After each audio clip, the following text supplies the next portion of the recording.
welcome, welcome, welcome to It's All About Arts. My name is Valerie Eliason, and to my right and to your left is the lovely Miss Candice. I hope everyone's doing well today. Unfortunately, our dear friend Glenn has a community advisory board meeting, so he won't be joining us, but Candice and I will be entertaining you for the evening. Candice, how are you? I am so well. How are you doing? I'm well, thank you. I'm so glad you were able to come up and join us today. It's such a joy to see your face. It's always a joy to see you. Thank you. So Candice and I know each other for years. How many years has it been? Since 2008, actually. Okay, so we met in Italy. You were teaching at the time, right? I was teaching Italian for the month, for this summer. It was beautiful, and it was so great to meet you. It was so great to meet you, and you're so good with your Italian. You always inspire me every day with it. Thank you. I love it. So now, Dave and the great staff are in the back. If you want to call in, ask us any questions, ask Candice here any questions. The number is 617-708-3290. They'll be answering the show, answering the phone. So if you want to call in, definitely give us a call, or if you just want to watch, that's fine too. Also, if you want to check out this show tomorrow, it'll be on YouTube, or you can tune in live at BNN-TV.org and see it streaming anywhere in the country. So Candice, tell us a little bit about yourself. Tell the audience a little bit about yourself. Well, thank you. I'm from New York originally, as you know. I went to high school in northern central Jersey. I kind of fell in love with New England on a family trip up the East Coast, and I ended up in school in Rhode Island. Did my undergraduate degree in accounting, but always wanted to do English, so I went to the West Coast, did a master's degree in English, and came back here and started teaching, and I've been teaching ever since. I absolutely love what I do. Teaching Italian was certainly challenging, but a beautiful challenge nonetheless. It was really good, and I'm working on my degree in comparative literature and cultural studies now. And you just came out with a book, right? You just published a book? I did. It's called... Do we have a picture of it? I think we have a picture of the cover of it. Let's see. Oh, Dave will bring it up in a second. It's called Inow Fields, and I love it because it came about as a result of an article in the Hoofed Animal Humane Society. There was a family who had taken over 13 horses over and above their 8 who were neglected or abused. And I thought it was a beautiful story, and I wanted to showcase it. And I created a little love story around it, but and then made a book out of it. And it was a nice way to sort of give back to the family who had been so selfless in what they were doing, so I wanted to write about their story. That's so beautiful. That's such a project to write a novel. It is. It took a lot of research, actually, because there was a mare birthing a foal. I had to do a lot of research on neglected horses and what would happen as a result of that, and then just kind of show the evolution of the horses and see where it took us from there, so it was good. Wow. How long did that take you? Years or? Probably a year and a half to 2 years with all the research. You're kidding. Yeah. Oh, wow. But I think as an English professor, I'm always writing anyway. That's true. So I am working on a screenplay right now, and it'll be, I don't even think I've told you that yet. Oh my gosh, you haven't. That's so exciting. What's it about? It's about sort of a dark issue, but sort of helping people, especially teenagers who have been bullied or what have you, and it's talking about kids who have perhaps thought about suicide, and this is sort of helping them to think there are a lot of different ways out of it. And it's all about sort of a young girl who finds a memory card on a camera, and she goes through this series of pictures, and she gets to know this kid, and I don't want to give the whole thing away, but it's all about sort of a coming of age, and it's a nice tale to tell, and there's so many kids out there who might want to hear the story. Yeah, I think that's definitely such an important issue in this day and age. I remember growing up, I feel like bullying in schools wasn't really taken seriously enough. No. And I think people are just starting to realize now how much of an impact it can actually have on it. And you have 2 kiddos too, Walker and Wade. 17 They're and so 15. Great. I love them. And do you talk to them at all about those issues, or do they ever come to you about things that are going on in school? They do, actually. They're very open with me. They talk a lot about their friends and what they're doing and kind of the challenges that they face. But they're good kids, you know. Oh, gosh. They're teenagers nonetheless. Of course, they're in that age. You met them when they were little. Yeah, in Italy. I know, it's kind of funny. Oh my gosh. So they've done a lot of traveling, and I absolutely love to travel. I've been to India, I told you, and yes, I think we have a picture of you in front of the Taj Mahal, right? yes, I literally cried happy tears standing in front of it. That's such a gorgeous picture. Thank That's you. someplace I have always wanted to go. Tell us about. I mean, it must have been a whole new world, a whole new culture. Tell us about the experience. And I think it was something that, and anytime I've ever traveled, I get this same feeling. It's an appreciation and gratitude for where we are and how lucky we are. When you go to India, you realize that they're in the caste system. There's no moving between castes. So you come back here and everyone wants something else. My life will be happier when. Instead, in India, they're happy then. You know, I'd seen women standing in, you know, looked like raw sewage, and they're laughing and joking with their family, and you know, people who are showering in these little spaces in the street, but they looked so happy, and I think it teaches us a lot about gratitude and humility. Yes, definitely. So I kind of live my life by gratitude, and I know you do as well. So it's a beautiful thing just to come to terms with that. And India was unbelievable because, again, you know, the whole range.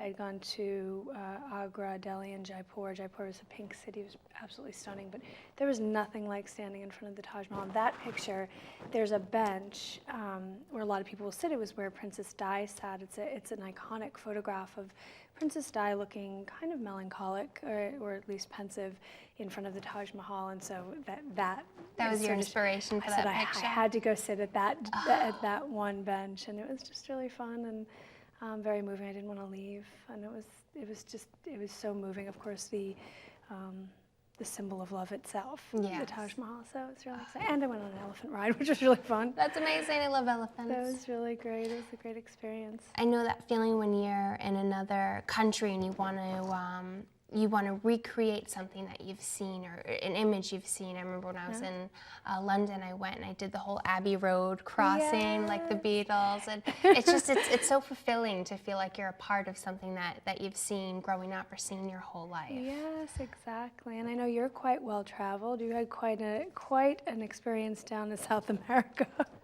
Oh my goodness, yes. Peru's beautiful, Machu Picchu's beautiful, but definitely a little scary when it comes to landslides. Oh yeah, exactly. But you made it back, and we had you back safe, so that's good. So art, have you seen any good pieces lately? Have you been to any museums that striked your fancy? Or? It's interesting, actually. When you and I went to the Luminous Festival, that was moving. I remember just reaching up and feeling as though I could hold the ball of light, and just standing there in the music and all the lights coming through the curtains. It was just beautiful. It was just, I certainly didn't want to leave. And what they did with the building and how it sort of came to life, and it looked as though it was being constructed at the time, that was really exciting. And I'm actually hoping to go back to Italy this summer, so we'll see. Wonderful. To teach English, not Italian, but to teach English in Italy, so we'll see about that. You'll have to come over. Yes, I would love to if I can. There's few places in the world that I love better than Italy. I know, and I've not been back since I met you in 2008, and I had been 3 times in 4 years. And so that was something. Oh my goodness. I know, and now I'm going in Italy withdrawal, you know. I love the art in Italy. It's just, it's everywhere. I mean, it's walking down the streets, it's in the Sistine Chapel, it's in the piazza with the statues, it's in conversation of people having biscotti and cappuccino. It's art. They live art, they breathe art, they eat art. I was going to say, it's the food itself is art, and I definitely miss that, just walking around the streets of Venice or in through the hills of San Demetrio, where we were. Oh my gosh, yeah. I know, we have to go back We have to sometime. For sure. Speaking of local towns, one of the things that we like to talk about on the show is Boston Main Streets. So Boston Main Streets is an amazing, amazing program. It's volunteer driven. So what they do is they help revitalize the business districts in the area. There's about 19 different districts that they've touched upon. Wonderful work. They've been at it for a couple decades, I think, since 1986, if I'm not mistaken. I'm sure Glenn will correct me if I am. But what they do is they go into certain areas that may, not be as safe or maybe need a little sprucing up. One of the first places they did was Rosendale, which I am a resident of now. I'm very proud of Rosendale. So they go and they see they check out the demographics. They see what they need. Maybe they need a photography store, or maybe they need a pet store. Maybe they need a cheese shop. I know Rosendale needs a new cheese shop now that the cheese seller has closed down, unfortunately. Wonderful, wonderful store. But so they go and they see what those areas need, and they help and they work with the business owners, and they work with the property owners to sort of get all the permits in place and work on the storefront. And so once that's all squared away, they bring in a promotions committee, and they put on great events, get all the community involved. All the wonderful, wonderful farmers markets that Boston has are all brought to you by Boston Main Streets. So they have their hand in really everything. Even if you've never heard of Boston Main Streets before, chances are you've seen some of their volunteers and you've been to some of their events. So they raise money for a business to open up? Yeah. So they work with them and raise money and raise awareness, and it's such a great collaboration to sort of keep these mom and pop stores and in the districts. And you go down to your local. I know I go to Pet Cabaret all the time, and the owners are practically my neighbors, and it's nice to shop local and shop small, and it just gives you a good feeling. It gives the community a nice sense of pride. It does, and I know actually this last Christmas or the last holiday season, a lot of ads went out for support local, Yes. and I like that because when you lose that mom and pop feel, it just becomes so industrial, and then you don't have that anymore, and it's kind of nice. And I try to shop locally as much as I can. Newport stores, obviously, I live in Newport, Rhode Island. Newport's great for little stores like that. I love it. And I'm not a department store person, too many choices. So I like small boutique shops, and they're very understanding, and they want to accommodate you as best they can, and they do. So it's kind of nice to support locally because there's so much turnover. And I know Newport has a great community-based mentality as well. But it was sort of similar to Boston Main Street. Probably. It's good. Well, Candace, what do you think of our set here? I love it. Probably my favorite part is the ambient lighting behind us, which is kind of fun. But it's really exciting, and it just sort of pops up. When I drove here, I saw it, and I thought, wow, this came out of nowhere. And you walk in, and everything's so professional, and got a great crew, and everyone's really kind and welcoming. And now, you're no stranger to sets like this, right? You've done a little film work yourself. No, I shouldn't say a little. You've done quite a bit of film work yourself. I've been doing that since about 2008, and that's actually kind of a funny story. There was an ad in the local paper in Rhode Island, and it was a casting call for Newport Socialite, and I teach etiquette classes to students. So I thought, oh, this is an easy one. So I show up, and all the women in the room have white hair. They're all, late 60s, probably early 70s, and I'm thinking to myself, okay, am I in the right place? Is this the right day? And I walk up to the counter, kind of like this, and I look down, and the girl looks up, and she's like, you're here for, I'm like, oh, the Newport Socialite. So excited to be there for an audition. And she said, did you happen to read the line underneath? And I looked around, and I said, clearly not. And she said, it said 65 to 75. She said, but here are the sides, here are the lines, just give it your best shot and do it. And so I went into the audition room, and I probably, honestly, to date, my best audition ever because I didn't care. I knew I wasn't going to get it. So I read it, read it as best I could, and the woman behind the camera said, oh my God. She's like, you're the first person to read it like that. But obviously you can't give it to you. I'm like, with modern makeup, you could make me look 75, no problem. Like, go movie ahead. magic. Exactly.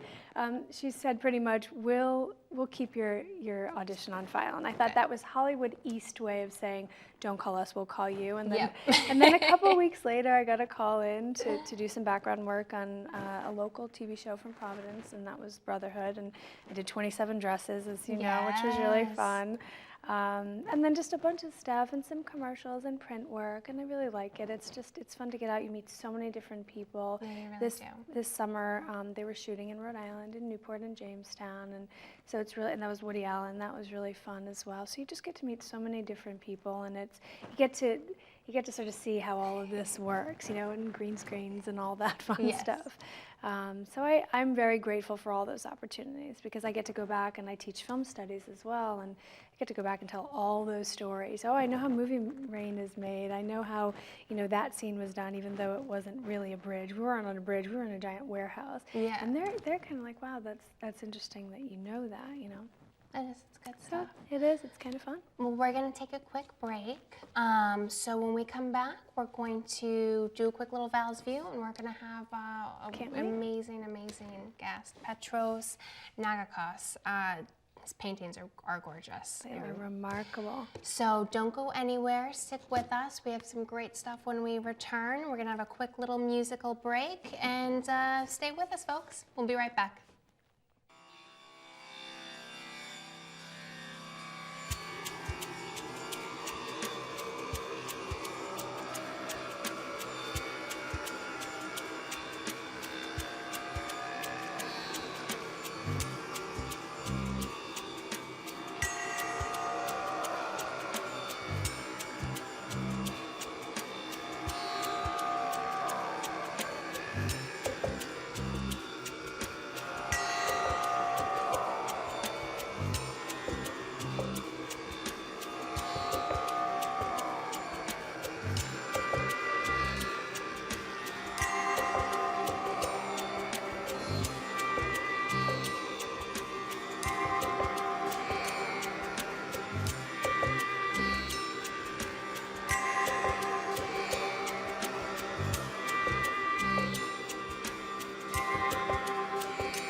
Well, welcome back, everyone. I'm glad you stuck with us. It's all about arts. We're here at BNN Studios, and we have the amazing Petros Nagakos. Am I saying that right? Yes. Nagakos. Okay, good. I'm glad. Yes. So you're a painter, and we were looking over some of your stuff before the show, and you got some talent. It's really great stuff. Tell us a little bit about yourself. I'd be happy to. What would you like to know? Let's see. When did you start painting? Well, I took my first real painting class when I was in college. My focus at the time was to be a doctor. Okay. But after taking this painting class, I started to give it some serious thought. But it wasn't until about 7 years ago, 2008, that I actively really started painting on a daily basis. Okay. Now, what sort of medium do you work with? Almost entirely oil paint. And oils. Now, do you ever find that it gets a little frustrating waiting for that period to dry, or do you sort of embrace it and work with the fluidity and the ability to mix them so easily? Oh, I embrace it. Oh, Yeah. good. That's good. So let's take a look at some of your work. Let's You get to brought it. us in some wonderful images. Let's get started and put them up on the screen. Anytime now. There Here we we go. go. All right. All right. So lead us off. I wanted to start with this image, not just because it's one of my earliest pieces, Yeah. but the story behind this piece really illustrates my plight as an artist. And every artist has to have a plight. Of course. So I'll start with the end of the story. I was in a fraternity at the time that I painted this, living in a fraternity All right. house. Interesting. Yes. And I had this painting just leaning up against a wall in one of the main rooms. One day, I come home, and there's about a dozen of my frat brothers just all around this painting, and they're in serious thinking mode. And you never walk into a frat house and it's dead silence. No. Yeah. Never. But it is. Okay. And so they look at me and they say, "Hey, Petros, we're glad you're here. We're trying to figure out what inspired this painting of a monkey with the gun." Okay. And the first guy says, "I think the monkey, he represents the disenfranchised youth, and the gun is the revolution." Okay. And the next guy says, "No, it's totally about ecology and the ecosystem and just nature and nature having to fight back because of global warming and things like that." This was a fraternity, right? I know. Very smart people. Looks can be deceiving. You're right. You're right. You're Did anyone absolutely say right. anything about the color of the gun? The purple? It's my favorite color. No, they didn't, but it's also my favorite color. Yeah, good. there we go. Artistic minds. I Straight to know. life. That's it. Wow. So they, Finally, they come to me and they say, "Petros, what inspired this painting?" And I had to laugh and tell them the truth that you guys, it was my first assignment out of class and I could paint whatever I want. Yeah. And I just Googled the first thing that came into my head, which was monkey. And I saw this picture, it made me laugh, and I painted it. All right. Simple as that. Or so we think. Okay. does the monkey have a name? No. Well, my professor, when he looked at the painting, he said, "This painting, it's like the monkey is saying, 'Is this what you want?'" So that's the name of the painting. Okay. Oh, I like But the plight of this whole scenario, the whole reason why I'm telling you this story is when you're in the art community, there's a very strong vocabulary. Yes. And it's because the good artists, they have an identity. They have something very specific to say. And I didn't have that. The painting was random. And no matter how nice it might be, it didn't come from an authentic place. Okay. So Lacked depth, so to say. yeah, it just Purpose, maybe. It didn't have purpose as much as... To be honest, I think I don't know.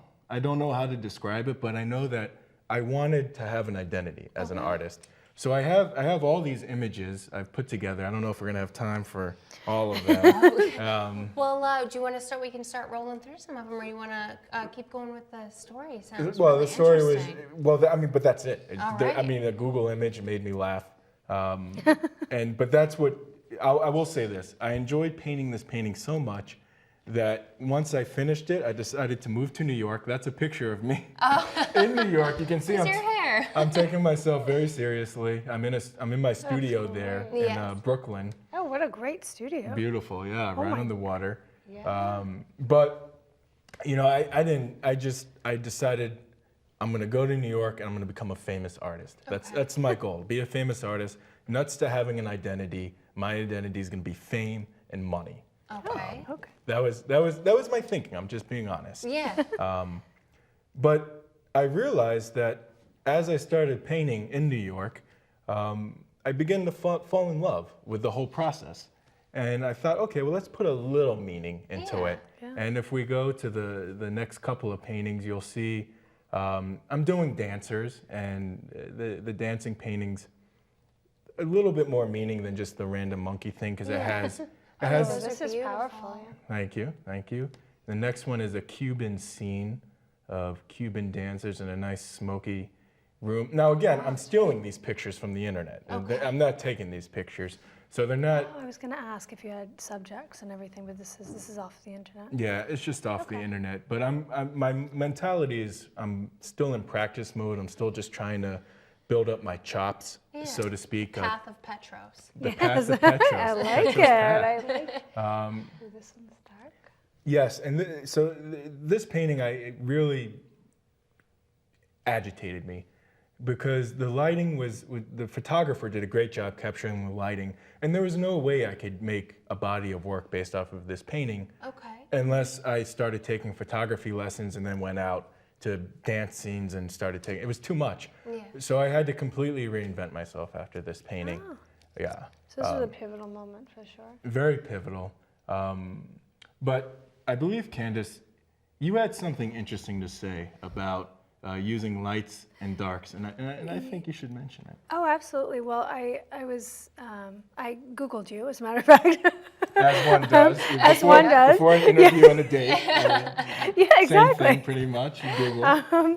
So I had seen on your blog that you were talking about chiaroscuro, which is, Val and I would share the love interest in Italy. But the chiaroscuro is really interesting because it plays with a three-dimensional look at darkness and light. And what I was telling you is, as an English professor, I see the theme and the symbolism and allegory of light and dark sometimes turned on its side, where the darkness can be enveloping and welcoming, and the light can be sort of that harsh light of truth, and it's not quite what we think. And then, of course, Boccaccio, which again is completely random, but in Il Decamerone totally turns everything, like good versus bad, sort of the Star Wars mentality. Everything's so easy to see, but there's that sort of shade, and it won't be cliche enough to say just the gray in between, but it's kind of the cross between light and dark and what it brings. And what I noticed in your work was that, the darkness really felt very welcoming, and the light. So I like the contrast, but it wasn't such a harsh contrast. And I'm just wondering, when did you start to use chiaroscuro? It's a great question, and despite all of my thievery, there is some motive there that's from within. Borrowing. Yes.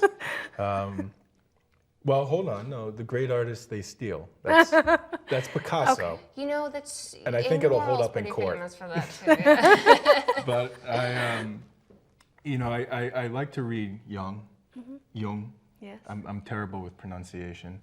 And one thing he mentions is that when you leave things out, when something is clouded in darkness, it invites the imagination to connect the dots. Absolutely. Kind of like Gestalt, that whole idea of your mind piecing together to see the whole picture. Yes, it's an artistic ellipsis. You have to fill in. Ellipse who? An ellipsis. The dots, the three dots. Dot, dot, dot. Yeah.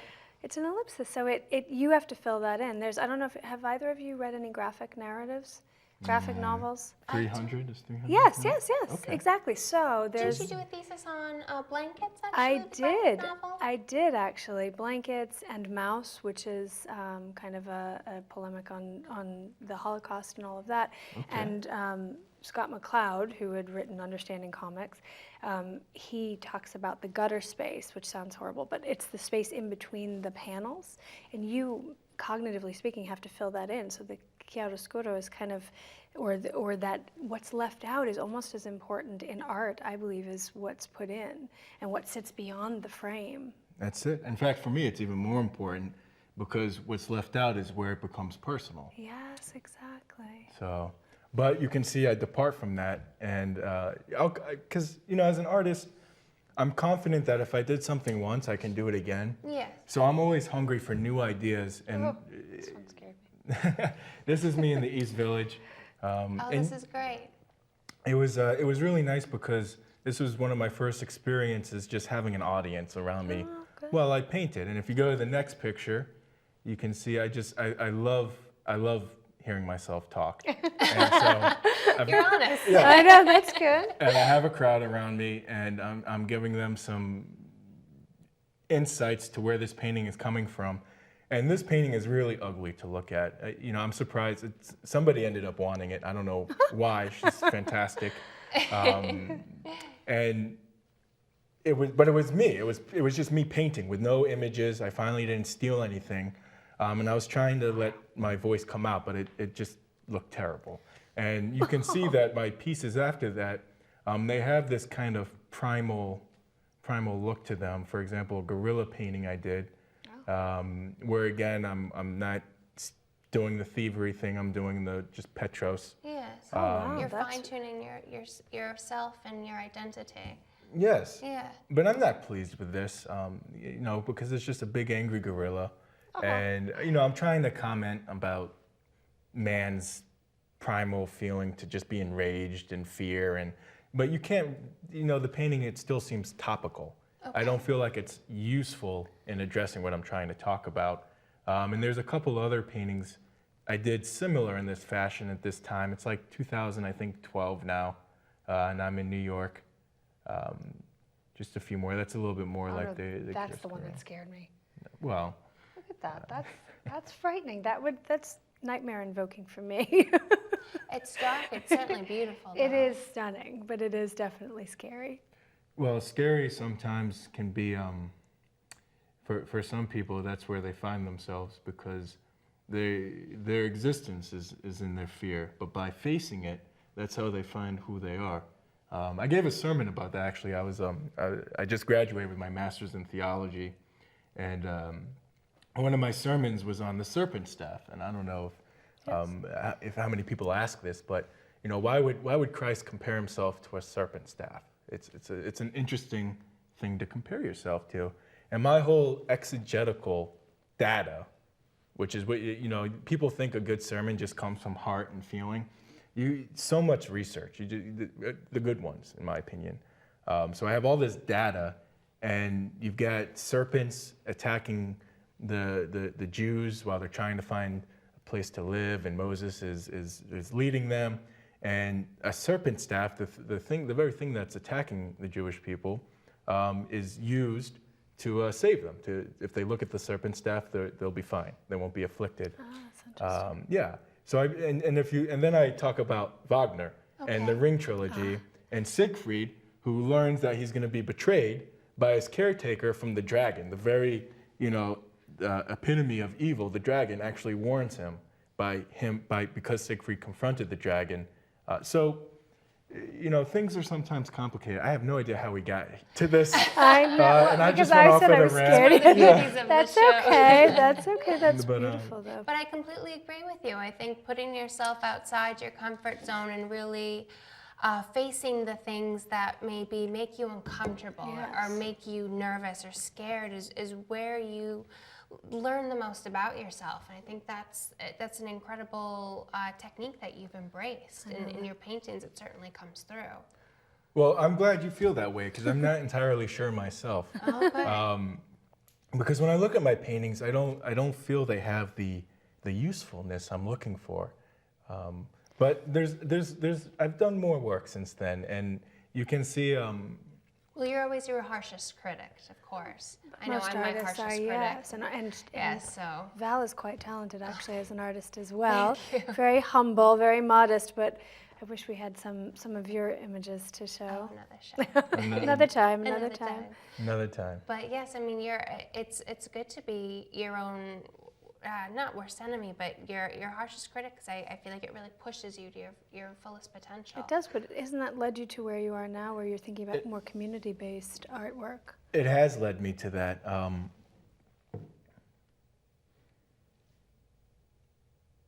As I was saying, my original plight is I need an identity. I can't be Petros, the guy who just does whatever he's feeling like at the moment. Yes. It's not, even if I chose something as random as corn on the cob, Yeah. at least it's something you can put your hands around, corn on the cob. So, unfortunately, my desire to be famous and rich has been replaced by trying to do something that is a little bit more substantial. And it's not because I'm a good guy. I wish that was why, but it's just I couldn't come up with a branding, identity, earth-shattering idea to paint and then run with it.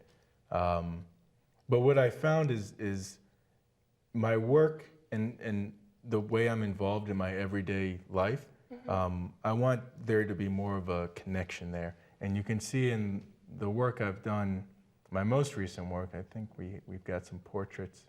Are we at the portraits yet? Oh, yes. I remember you showing some portraits before the show. You had one of Martin Luther King, I think one of Gandhi. Yes. Well, this is the one that started it all, of Gaddafi. And I was just saying to myself, okay, this guy's getting a lot of heat. Nobody really likes this guy. Let me just do a painting of him in a neutral position where I'm not trying to make him look, some people say he looks terrible, but for me, I painted a guy just with his personality coming out. Okay. And at the time, I was very close with a fantastic curator in New York. Her name is Jasmine Wahi, and she heads up this organization called Project for an Empty Space. She does great work in New York. And and I told her, I'm doing this painting of Gaddafi, but I don't feel like it's enough. And she says, okay, why don't you do a series of iconic figures, and then do a big piece of them around the Last Supper. So even when my ideas are they're close to me, it's still other people giving me these ideas. So. You're more Well, creative you than pull you inspiration think. from the world around you, right? But that's what we all do, though. One of the story that I was talking about, Sonny's Blues by James Baldwin, they talk about light and darkness, and it's about how Sonny has an addiction, and his escape, instead of through drugs, becomes through music.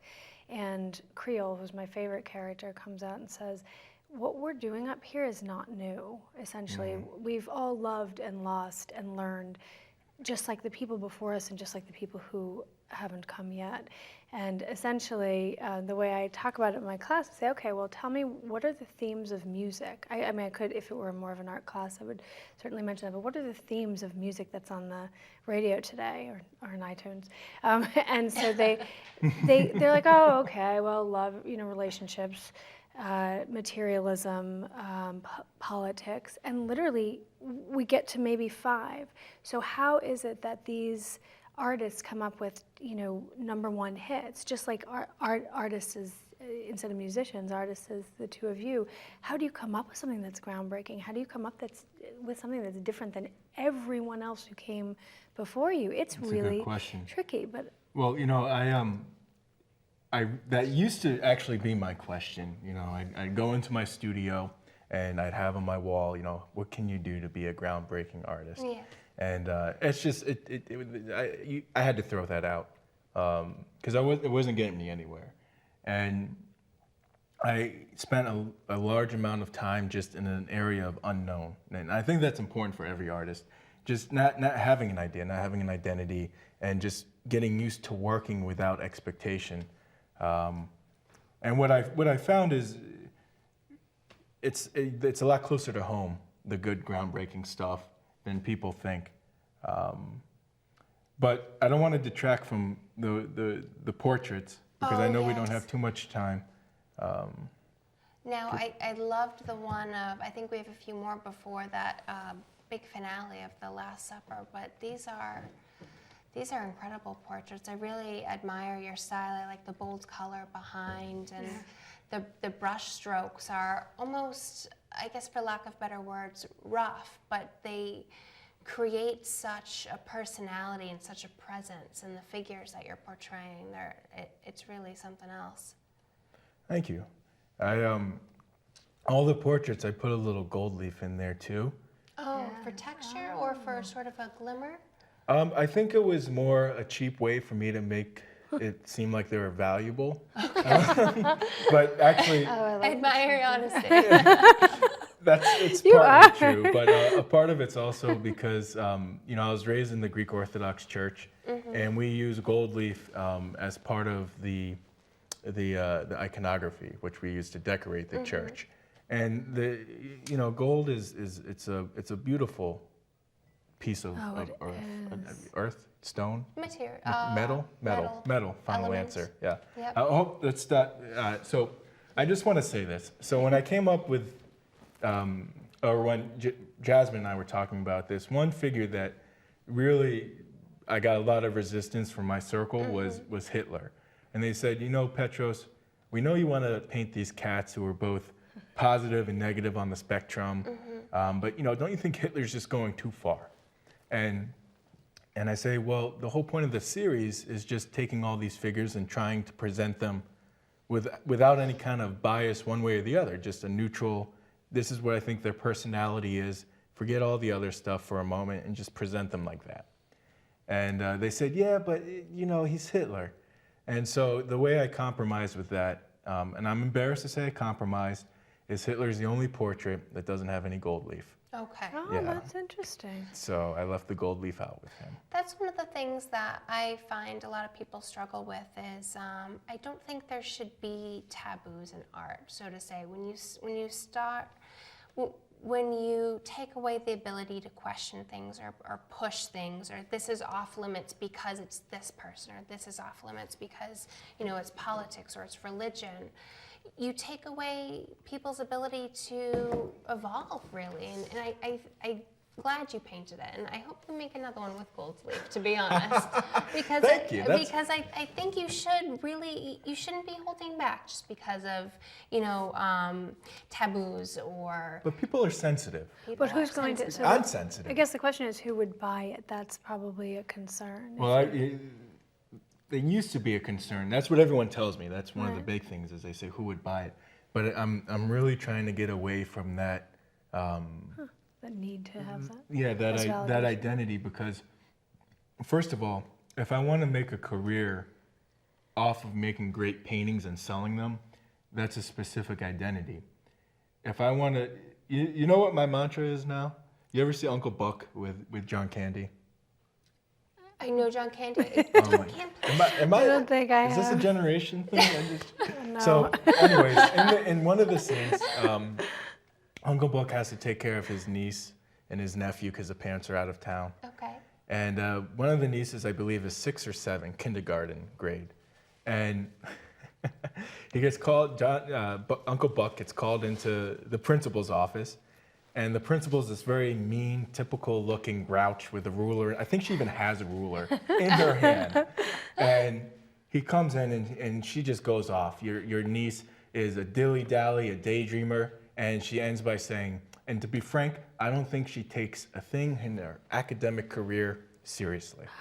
And of course, Uncle Buck is like, well, I don't want to meet a 6-year-old that, you know, does that. But to be honest, I think that playful spirit, that dilly-dally, if I can cultivate that, but be proactive every day, Yes. I think that's a great way for me to live as an artist, where it's more about, how can I have that playful spirit and own it. Yeah. So that's a wonderful mantra. I like that. Good. I like that. Well, thanks. It doesn't involve any thievery, which is except from John Candy's movie. Except from John Candy. Might I recommend buying a trampoline? Yes. Trampoline. I can Nothing do it. like it to feel playful. Just jump up, do a couple flips, all good. Did we see that big Last Supper one that you had? Did that come up? I don't know. Yeah, because that was one of my favorites that you did. I really enjoyed that one. It was such a unique take. There it is. Yeah. So the gang's all there. I call it Dinner on Thursday. All right. It's a nice 8-foot painting. And Oh, wow. here comes the shameless advertisement. So it's going to be on exhibit for the first time ever. I've had such a hard time finding a place to exhibit this piece. Yes. Such a hard time. I had, galleries in Greece, Philadelphia, New York, here in Boston, all friendships. We're all talking. All of them say the piece is great. None of them want to show it. Really? Yeah. Now, where is it going to be? Because I want to go see this show. Okay, here we go. April 12th. That's Okay. this April Mark your 12th, calendars. 2015. It's a Sunday. Dorchester, right outside of Boston. It's on Washington Street. I forget the exact numbers, but the gallery is called, it actually has two names. It's called Caribbean Art Gallery and Gallery de Arts. You can look on Facebook, Gallery with an IE, D' Arts, or better yet, just look for me, Petros Nagakos. Like me on Facebook. I'll have all the info there. It's going to be Sunday, the 12th of April, 3 o'clock to 8 o'clock p.m. is the opening. You're going to be asking, what am I doing in a Caribbean-based art gallery? That was my next question. I would say come to the opening and find out. All right. Wow, And now, how long is the show spanning for? It's going to be up for at least 3 weeks. Okay, nice. excellent. Good, Yeah, good. and it's going to have many fantastic artists from Haiti and you know, the whole Caribbean area. Caribbean I don't know area. the Okay. specific islands. Okay. And then Petros. And then Petros. Petros. And you're Greek, right? Yes, I am. Yeah. Val, have you ever been to Greece? I've never been to Greece. You've been to Greece, I right? have, to Athens and to Santorini, Oh, and I remember all the Santorini. gold leaf. Yes. Obviously, a lot of the religious. They would come in this trifold. I remember bringing one back. Oh, with a little, yes, a little a little icon Mary. sign. Yes. Nice I with love. the wood carving on it. Yes, they're beautiful. I do remember that. And have you been back to Greece lately? I was actually just in Greece. Were you really? Yeah, I went there for New Year's, and I got back a few weeks ago. Okay, well, you And- got me on New Year's for. I didn't go to Greece on New Year's. Yes. It was fun, actually. I went to a Chinese restaurant. Yeah. Yeah, I In was. Greece? I was. I booked a hotel, and I was gonna have New Year's Eve at the hotel, and I didn't realize you had to book the dinner with the room. I thought it was a package Gotcha. deal. So about 2 hours before New Year's, I'm with my date, and we walk to the restaurant, and they're like, "Yeah, no, we don't have a seat for you." So we're on the road. Literally, I'm using all my data because you get meager data Yes. when you're Oh, yes. roaming, and I'm using all of it to find a place that's going to take us in 5 minutes. Actually spent New Year's in a car, Yeah. but we got to the Chinese restaurant about 10 minutes after midnight, That's really funny. and it was great food. We had duck. Sounds great. That sounds fantastic. Well, we are pretty much out of time, Petros. It's been such a pleasure. I feel like the time flew by. But I mean, what's the saying? When time flies when you're having fun, right? That's what they say, and I had a lot of fun. Thank you. Now, where do you have a website so we can find your work? We're obviously going to link everything up. Absolutely. You can find most of my work is on petrosnagakos.com. Okay. Easy enough. I'm going to be using Facebook mostly to just keep those updates coming. And stay tuned. All right. Well, thank you so much, everyone. We're going to take a quick break. When we come back, we'll have a short little minute to say our adieus. But Petros, thank you so much. It's been an thank you. absolute pleasure to have you on the show. Yes, Please thank come you. back anytime. Thank you. All right. Thank you so much. Stay tuned. We'll be back in just 30 seconds. Thanks, guys.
Well, welcome back, everyone. That was incredible. We had so much fun. I completely forgot to do a Val's View. We just got lost in We just time. got lost in the moment with Petros. So I'll be posting it on Facebook. Don't worry. So if you missed the show today, it was a great show. Definitely check it out. We'll be posting it on Facebook. It's all about arts. Also on YouTube, it's all about arts and the number 1, or you can go to BNN-TV.org. If you have any questions, you want to be in the show, maybe you're an artist or musician, click on Janice Williams or Jim Atwood's name. They'll get you all the information about the show. Candace, it was a pleasure to have you on the show. It's always so good you are to wonderful see and you. such a dear friend. Thanks for having me. It's been an honor. Please, I'd come back anytime. So thanks so much, everyone, for tuning in. We're going to have all of Petros' information up on BNN and on Facebook, so you can check out some of his stuff, and definitely check out his gallery opening. That picture. What was it? Dinner on a Thursday? Dinner on Thursday. There we go. April 12th. Definitely check it out. So thanks everyone for sticking with us, and thank you for watching the show. We'll see you again next week. Bye everyone.